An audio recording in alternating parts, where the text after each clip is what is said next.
میرا نام ثنا ہے، میری عمر 21 سال ہے۔ میری فیملی میں 6 افراد ہیں۔ میرے ماما بابا، میرے 2 بھائی اور ہم 2 بہنیں۔ بابا دبئی میں جاب کرتے ہیں اور میرا ایک بھائی اور ہم بھی بابا کے ساتھ ہی ہوتا ہے۔ میرا چھوٹا بھائی انجم گھر میں ہی رہتا ہے۔ اس نے کرانہ کی دکان بنائی ہوئی ہے اور کرانہ اسٹور پر ہی کام کرتا ہے۔ ہم 2 بہنیں ہیں۔ میری چھوٹی بہن کا نام ثانیہ ہے، اس کی عمر تقریباً 15 سال ہے۔ میرے بھائی انجم تقریباً 13 سال کے ہیں اور وہ ہم سب بہن بھائیوں سے چھوٹے ہیں۔ انجم بھائی بہت ہی خوبصورت اور نوجوان، محلے کی بہت سی لڑکیاں انجم بھائی پر مرتی ہیں اور کئی لڑکیوں نے تو میرے بھائی انجم کو خط بھی بھیجے کہ ہمارے ساتھ دوستی کرو، لیکن میرے بھائی انجم ان کاموں میں نہیں پڑتے اور وہ اپنے کام ہی پر فوکس کرتے ہیں۔ میرے ماما ایک گھریلو خاتون ہے اور گھر کے کام کاج ہی کرتی رہتی ہے۔ بابا نے ہم سب کو موبائل لے کر دیا ہوا تھا اور ہمارے گھر کا ماحول کافی کھلا تھا، ہمیں کہیں بھی آنے جانے کی کوئی روک ٹوک نہیں تھی۔ ہم دونوں بہنیں کالج میں پڑھتی تھیں اور کالج میں پڑھنے کے بعد ہم واپس آ کر ٹیوشن جاتی تھیں۔ ٹیوشن سے واپس آ کر ہم انجم بھائی کی دکان پر چلے جاتے تھے اور کچھ دیر بھائی کے پاس بیٹھ کر پڑھائی کرتے اور گپ شپ لگاتے۔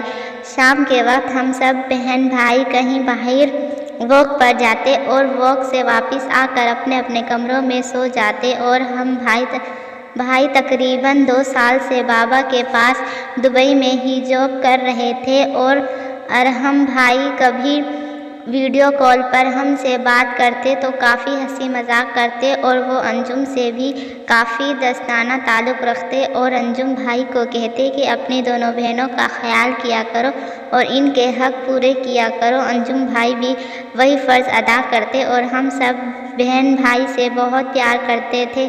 ایک دن میری ماما کے پیٹ میں درد ہوا تو ہم ان کو ہسپتال لے گئے۔ انجم بھائی اور میں دونوں ہی ماما کو ہسپتال لے کر گئے۔ ثانیہ بہن گھر میں اکیلی ہی تھی۔ ہسپتال پہنچ کر جب ہم نے ماما کو ڈاکٹر سے چیک کروایا تو ڈاکٹر نے امی کی ایک چھوٹی سی سرجری بتائی۔ ماما کو اپینڈکس کا درد تھا اور ماما کا آپریشن کرنا تھا۔ آپریشن کا نام سنتے ہی میں تو رونے لگی اور انجم بھائی بھی کافی پریشان ہو گئے، لیکن بابا نے ہمیں سمجھایا کہ یہ کوئی بڑی سرجری نہیں ہے اور اس میں اتنا خطرہ نہیں ہے۔ ہم ایک ہسپتال میں گئے جو ہمارے گھر سے کافی دور تھا۔ ہمارے گھر کا وہاں سے تقریباً 1 گھنٹے کا سفر تھا، اس لیے ہمیں ہسپتال میں ہی رکنا تھا۔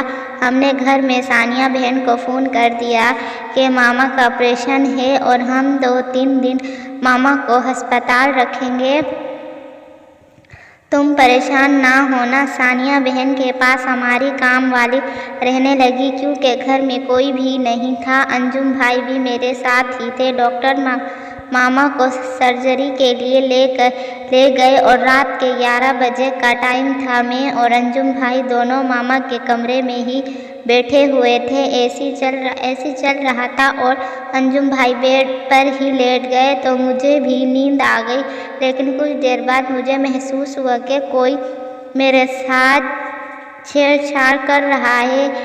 میں نے ہلکی سی آنکھ کھولی تو انجم بھائی میرے ساتھ بہت ہی غلط حرکتیں کر رہے تھے۔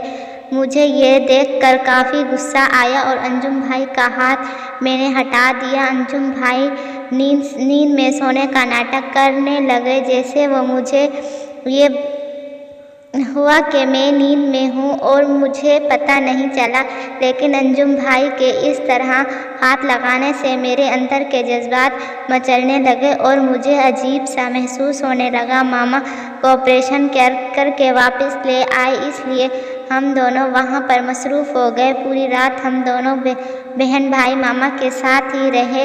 اب ماما کو طبیعت کچھ سنبھل گئی تھی۔ اگلے دن ہم گھر گئے اور ماما کے کپڑے وغیرہ کھانا وغیرہ لے کر آ گئے۔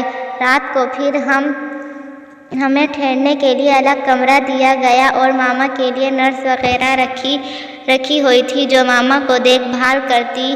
اگلے دن